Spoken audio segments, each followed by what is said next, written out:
Un'emergenza nell'emergenza, un grido di aiuto lanciato dai gestori dei locali dei pubblici esercizi. Le attività stanno rischiando di morire fra provvedimenti restrittivi e timore che arrivino le chiusure. Così la FIPE Confcommercio ha promosso una manifestazione in 10 città italiane. Nel Veneto l'appuntamento è a Verona alle 11:30, l'appello rivolto al governo. Ci chiediamo se il governo si immagina come potranno essere le nostre vie, le nostre piazze, i nostri centri storici con le chiusure delle nostre attività, perché molte chiusure sono ormai già una certezza. Il nostro ruolo, spiega, è sociale prima ancora che economico, di vetrine, illuminazione e presenza fisica delle persone nelle piazze. Non solo, ma abbiamo bisogno anche di un sostegno economico. Le nostre attività sono state le ultime a riaprire dopo 70 giorni di ordinanza di chiusura e non si sono visti contributi se non i 600 euro che al massimo sono stati riscossi per 2 mensilità, ma non sono completamente insufficienti.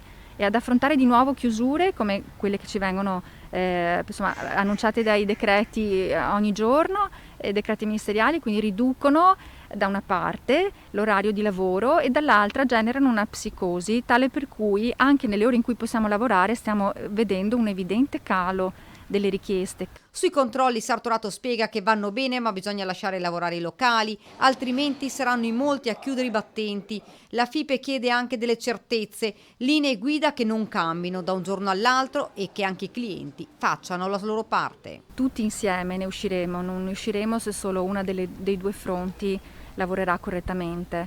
Sarà importante non solo per la tenuta dei nostri pubblici esercizi, dai quali dipendono anche centinaia di migliaia di posti di lavoro che sono a rischio, ma anche perché evidentemente tutti insieme saremo in grado di uscirne il più velocemente possibile. Questo weekend sarà un cruciale banco di prova per monitorare piazze e centri, ma anche sensibilizzazione specie su bar e locali per scongiurare l'ipotesi di uno stop al momento non previsto nella Marca.